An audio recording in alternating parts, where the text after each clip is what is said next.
The senator from New Jersey. Thank you very much, sir. There's no quorum called. There is not. I appreciate that. Thank you very much, sir.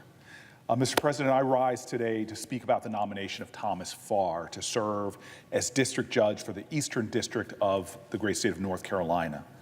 Over the past year, I've joined many of my colleagues here in the Senate, esteemed colleagues in the House, and really people from all across the country who've been speaking out about Mr. Farr's troubling record.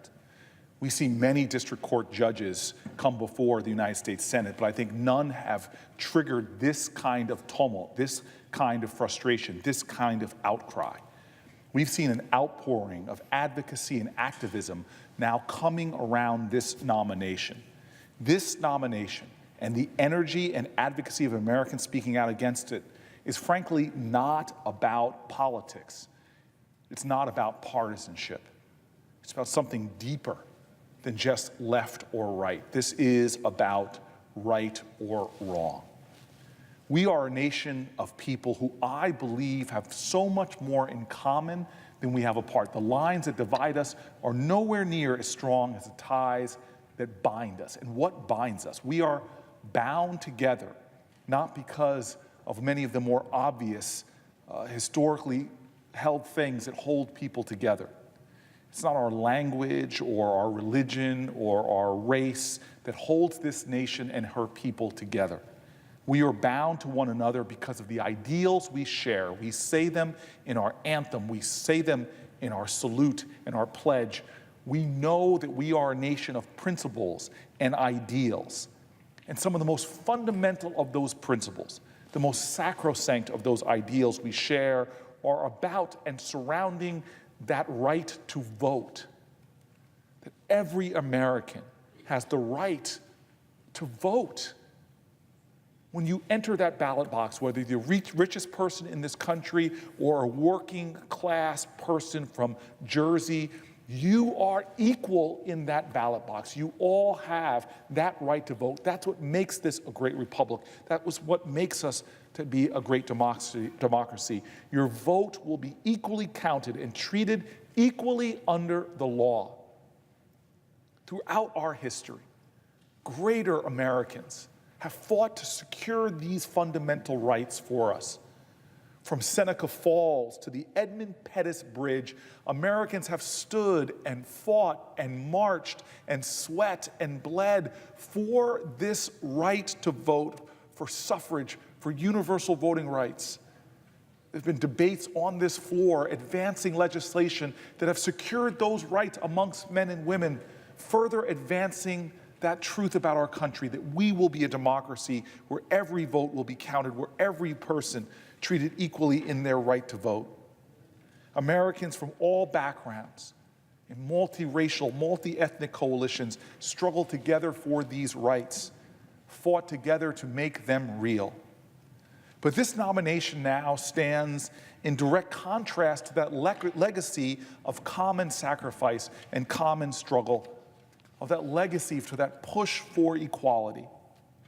The facts here in this nomination are clear, and they, again, have nothing to do with partisanship, but do indicate a very clear pattern of time and time again that Mr. Farr has worked to advance a very specific, a very anti-democratic agenda, one aimed that turns back the clock in eroding very critical voting rights. We know for a fact that in 1984, Mr. Farr managed the so-called ballot security program for the re-election campaign of Senator Jesse Helms that targeted and attempted to suppress the votes of Black North Carolinians. We know that in 1990, Mr. Farr participated in a so-called ballot security meeting just days before the Helms campaign infamously, notoriously sent tens of thousands of postcards targeting Black North Carolinian voters, suggesting that they were not only not eligible to vote, but threatened criminal prosecution if they did. This is not left or right. Republicans and Democrats criticized, decried that method of voter suppression. Now, Mr. Farr has repeatedly claimed that he had no knowledge of the mailing until he was contacted after the fact for legal advice. But I am deeply troubled that despite given multiple opportunities, Mr. Farr has failed to be completely honest with the Senate about his record.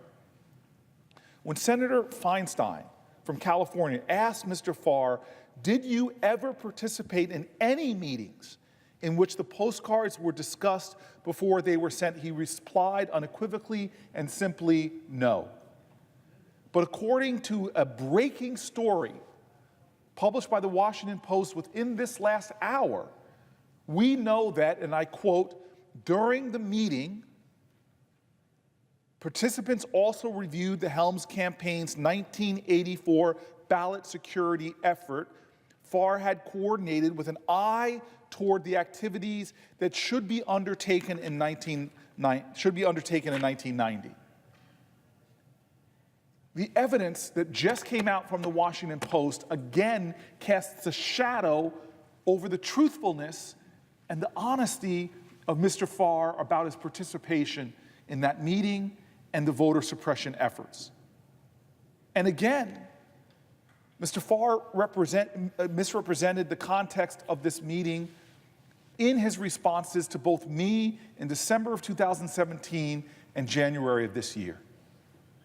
And finally, we also know that in 2016, Mr. Farr lost one of his biggest cases defending North Carolina's notorious and discriminatory voter ID law, a law that he helped write because the court found that it would target Black North Carolinians, and I quote, with almost surgical precision, target those North Carolinians to be disenfranchised from their right to vote.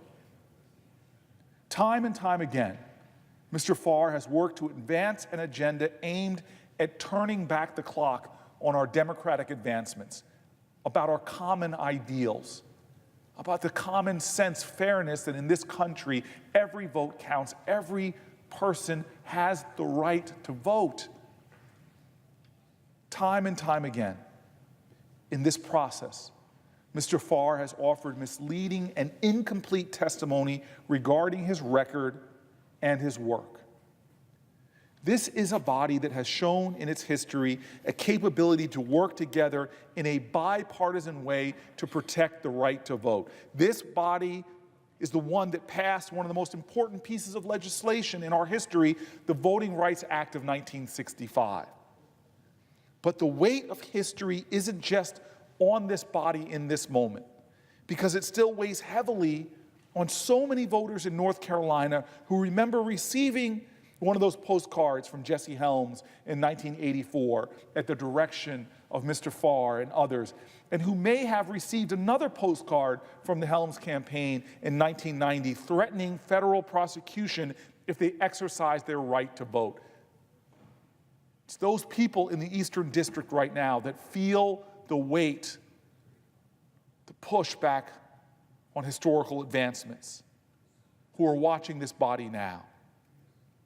Those voters that got those postcards, they didn't get them not because the Helms campaign or Mr. Farr saw value in their vote. They received them because the Helms campaign and Mr. Farr were trying to suppress it. That is anti-democratic. That is an affront to our history. Confirming the person responsible for managing and defending those tactics, who was involved in them, who's misrepresented that fact pattern to this body, it wouldn't just be a disservice to North Carolinians. It wouldn't just be a disservice to those Americans who received those postcards. It would be a betrayal of the work of generations of Americans from all backgrounds, all races, all religions, multitude of parties, all of those Americans who've joined in that common pursuit in this country to stand up for the right to vote. This is not right or left. This is about whether we'll move forward or back. And forward we have moved. Countless generations. People from different backgrounds standing together, working together, sweating together, bleeding together, marching feet in the suffrage movement, marching feet in the voting rights movement, marching feet across this country, from the protesters like Alice Paul marching in front of the White House to protesters marching through the South, through Alabama, across the Edmund Pettus Bridge. Every generation marching forward. This nomination now represents a moment in history, not right or left, but will we continue to march forward? If this body confirms Judge Farr, it will not be forward marching. It will be a step backwards in the wrong direction, against the historical tide and currents that have gotten us to this wonderful moment today. Let us again stand together in a bipartisan way and say we will not be turned around, we will not go backward, that we believe when it comes to the sacrosanct rights of this nation, that we always will fight to make sure that the right to vote is secured and we have the truth of this country go marching on. Mr. President, I yield the floor.